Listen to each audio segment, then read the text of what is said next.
Adin Wahyu, Aji Ramadan, dan juga saya Gibran Andreas Romapea. Alasan kami memilih salah satu bidang ini, program ini, yaitu budidaya tanaman cabai, dikarenakan saat ini perkembangan industri kreatif itu menunjukkan tren yang sangat positif. Apalagi di kalangan generasi muda, di tengah transformasi digital, teknologi, mahasiswa itu dituntut tidak hanya menjadi pelajar pasif, tapi menjadi inovator yang mampu bertanggung jawab melalui karya-karya kreatif dan bernilai ekonomi. Jadi salah satu sektor yang memiliki potensi besar, namun belum tergarap secara maksimal adalah usaha budaya tanaman cabai. Selanjutnya, rumusan masalah yang akan dijelaskan oleh Adin Wahyu. Oke, rumusan masalah yang kami temui dan kami ambil adalah ada beberapa poin. Yang pertama itu bagaimana sih cara meningkatkan produktivitas jahe melalui penerapan teknologi budidaya jahe yang tepat. Lalu ada apa strategi untuk meningkatkan kualitas jahe yang dihasilkan agar memenuhi standar pasar. Lalu juga ada bagaimana cara mengendalikan hama dan penyakit yang menyerang tanaman jahe secara efektif dan ramah lingkungan. Apa strategi pemasaran yang efektif untuk meningkatkan nilai tambah jahe pasca panen dan memperluas pasar bagi produk jahe, dan juga ada bagaimana cara mengurangi ketergantungan budidaya jahe pada faktor alami seperti faktor iklim ataupun cuaca melalui penerapan budidaya jahe yang adaptif. Lalu rumus masalah yang terakhir juga yang kami ambil adalah bagaimana cara meningkatkan ketersediaan bibit jahe yang berkualitas tinggi dan bebas penyakit. Oke, next slide.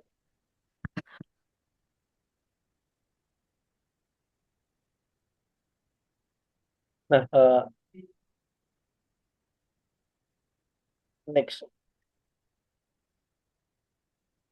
Oke, adapun tujuan dari program kami yaitu mahasiswa dapat meningkatkan pengetahuan dan keterampilan dalam hal budidaya, terkhusus dalam hal budidaya jahe. Lalu ada pemanfaatan dan pengelolaan pada tanaman jahe, serta dapat mengembangkan jiwa kewirausahaan mahasiswa melalui ide usaha penciptaan lapangan kerja dan pengembangan produk. Lalu mahasiswa dapat mengerti proses peningkatan penghasilan dalam hal pendapatan tambahan, peluang bisnis dan kemitraan. Dan juga tujuan yang kami ambil yang terakhir adalah mahasiswa dapat memanfaatkan potensi daerah dengan penggunaan lahan, meningkatkan perekonomian dan pelestarian lingkungan. Oke, baik. Dilanjutkan oleh Given. Oke, jadi dalam budidaya jahe ini, luaran atau hasil yang diharapkan itu uh, supaya terbentuknya usaha budidaya jahe yang aktif. Jadi dapat beroperasi secara mandiri atau berdiri sendiri. Kemudian diharapkan supaya menghasilkan uh, jahe dengan kualitas baik dan dapat dikonsumsi. Kemudian luaran atau hasilnya itu ada dari terbentuknya media sosial dan katalog digital sebagai sarana promosi juga. Nah, jadi bukan hanya sebagai luaran, tapi juga media sosial ini digunakan sebagai promosi. Kemudian luaran yang lain adalah laporan atau dalam bentuk Word gitu atau PDF. Laporan kegiatan pelaksanaan program secara lengkap dan sistematis jadi kayak bulan pertama, bulan kedua, dan bulan selanjutnya. Kemudian munculnya minat dari konsumen lokal maupun kampus terhadap produk yang dihasilkan. Oke, jadi apa aja sih kegunaan program ini? Jadi untuk mahasiswa sendiri, program ini berguna untuk memberikan pengalaman nyata dalam merancang, memproduksi, memasarkan produk kreatif yang bernilai ekonomi, dan juga meningkatkan pengetahuan dan keterampilan pendapatan tambahan. Jadi, mahasiswa juga berperan aktif dalam kegiatan ini, terutama bagi perguruan tinggi ini adalah mendukung visi kampus, yaitu sebagai pusat pengembangan inovasi dan kewirausahaan. Kemudian apa sih manfaat bagi masyarakat? Ya, salah satunya menyediakan lapangan pekerjaan bagi masyarakat yang membutuhkannya, terutama yang memiliki skill dalam bidang pertanian. Bagi dunia usaha, menjadi inspirasi bagi pengembangan UMKM berbasis kreativitas dan teknologi sederhana. Oke, selanjutnya analisis SWOT yang akan dijelaskan oleh Wahyu. Oke, baik. Di analisis SWOT ini kami bagi menjadi 4 bagian. Yang pertama strength, yaitu ada tanaman tahan lama, bisa dibudidayakan di lahan sempit, permintaan pasar tinggi, serta perawatan yang mudah.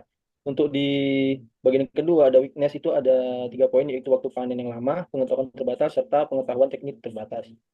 Lalu ada di opportunity, itu ada tren gaya hidup sehat, bisa menjadi topik penelitian, bisa dijadikan produk turunan, serta pasar terbuka luas. Lalu yang terakhir ada di third, itu ada 4 poin, yaitu perubahan cuaca ekstrim, persaingan pasar, serangan penyakit jamur, serta fluktuasi harga pasar. Oke, selanjutnya.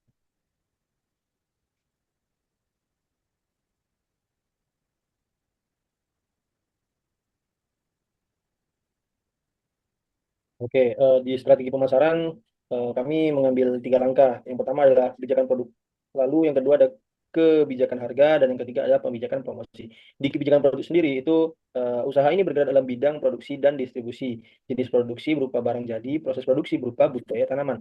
Untuk di kebijakan harga, harga yang diberikan pada konsumen yaitu sebesar 10.000 per kilogram, belum dikurangi dengan potongan harga dari promosi produk. Sedangkan di kebijakan promosi, eh, untuk memperkenalkan produk jahe kepada konsumen diperlukan promosi, yaitu pembuatan iklan berupa pamflet, poster, dan leaflet. Informasi digital dalam media sosial seperti Facebook, Twitter, Instagram, dan website resmi. Promosi awal produk seperti potongan harga untuk menarik minat konsumen. Oke, selanjutnya kita lanjut ke event. Oke, selanjutnya tahapan proses budidaya penanaman jahe. Jadi pertama itu pemilihan bibit jahe. Jadi dalam proses pemilihannya ini diwajibkan untuk menggunakan bibit jahe dari rimpang yang sudah tua dan usahakan itu mengkilap yang diambil langsung dari kebun. Jadi pastikan bibitnya ini tuh tidak terinfeksi oleh patogen atau virus, bakteri dan sebagainya lah ya. Kemudian rimpang yang tua ini baik untuk bibit jahe karena usianya udah cukup dalam proses penyemaian. Selanjutnya penyemaian bibit jahe. Jadi cara menanam jahe yang benar juga ditentukan oleh tahap penyemaian. Jadi pertama itu adalah jemur rimpang jahe yang tadi yang sudah dipilih sebelumnya. Jadi tapi jangan dibiarkan terlalu kering. Kemudian bolak-balik rimpang jahe selama proses penjemuran agar terkena sinar matahari. Jadi pastikan rimpang yang dijemur ini memiliki 2 sampai 3 bakal tunas jahe. Misalkan dia sampai tumbuh, kemudian eh, rimpang tersebut celupkan rimpang itu ke dalam fungisida. Jadi selama semenit agar mencegah adanya jamur untuk menempel gitu ya. Kemudian kita dapat memilih media seperti peti kayu ataupun ember besar gitu ya. Eh, yang diberikan jerami setebal 10 cm. Kemudian kita masukkan rimpang ke dalam jerami tersebut dan kita biarkan selama 2 atau 4 minggu. Kemudian mengelola tanaman jahe. Jadi mengelola tanaman jahe ini bisa dimulai dengan gemburkan tanah dengan cangkul. Setelah tadi kita penyemaian, untuk hasil yang maksimal kita bisa menambahkan pupuk agar tanah lebih subur ketika ditanami. Kemudian kita bangun bendengan dengan tinggi 35 dan lebar 125 cm. Maksudnya bendengan sini adalah kayak pelindung gitu untuk kayak warna hitam untuk melindungi jahe supaya terhindar dari panas, kemudian agar tidak layu dan sebagainya. Dan selanjutnya adalah kita bisa sirami dengan air dalam mengolah tanaman jahe. Kemudian penanaman jahe. Jadi cara menanam jahe yang benar itu sebelum memindahkan benih yang telah disemai ke bedengan atau ke tanah itu adalah dengan membersihkan benih jahe dari penyakit. Jadi kalau misalnya dia ada virus-virus kita bisa bersihkan, kita bisa buang. Gitu.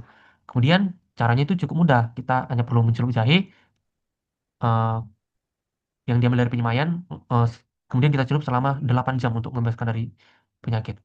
Kemudian cara menanam jahe ke dalam bedengan kita dapat lakukan dengan menyisipkan atau kita bisa masukkan ke dalam tanah. Jadi dia dibiarkan pun dalam tanah dia bakalan tumbuh sendiri. Asalkan dari awal proses pemilihan bibit dan penyemaian itu sudah bagus, kita bisa atur dan kita bisa biarkan selama penanaman jahe itu dia bisa bertumbuh sendiri dan kita bisa menyiramnya gitu ya. Kemudian proses perawatan jahe. Bagaimana sih merawat jahe yang udah ditanam? Jadi proses perawatannya ini bisa kita lakukan dengan kalau misalnya ada tanaman liar seperti rumput teki itu memiliki peluang besar untuk tumbuh di sekeliling jahe dan menyebabkan penurunan produktivitas. Makanya setelah penanaman, kita bisa membuang atau mencabut tanaman-tanaman tersebut. Kita bisa siram setiap hari dengan air yang tercukupi, kemudian memberikan pupuk secara rutin. Ya, kemudian selain diberi pupuk juga memberikan obat agar terhindar dari hama atau penyakit. Kemudian proses panen sama seperti panen biasanya cuma tinggal dicabut aja akarnya sama kayak singkong. Jadi begitu. Kemudian untuk bauran pemasaran. Untuk pemasarannya ini, kegiatan yang dilakukan mengenalkan produk hasil budidaya tanaman jahe, seperti yang kami bilang di awal tadi melalui promosi media sosial seperti Instagram, Facebook, WhatsApp, ataupun kami bisa promosi secara langsung ke pasar-pasar tradisional dan juga promosi langsung atau kayak datangi langsung tempat pedagang bandrek gitu ya, karena saat ini banyak juga pedagang-pedagang bandrek. Mungkin mereka dapat bekerjasama dengan kita begitu. Kemudian untuk pengemasannya sendiri, wadah yang kami gunakan adalah kotak kardus dengan bergelombang dengan tujuan agar produk terlihat rapi, produk terlihat jelas, dan display terlihat modern. Kemudian meningkatkan kualitas dan menjaga kebersihan. Jadi penggunaan kotak kardus adalah agar wadah yang digunakan dapat lebih ramah lingkungan karena dapat didaur ulang, kemudian mengurangi sampah di TPA. Oke, segitu saja presentasi yang kami dapat lakukan dari Dan PKM selanjutnya Kelurahan kami Budaya mohon Tanaman Jahe. maaf Bila ada salah kan mohon maaf. Terima kasih atas waktu dan kesempatannya. Assalamualaikum warahmatullahi wabarakatuh.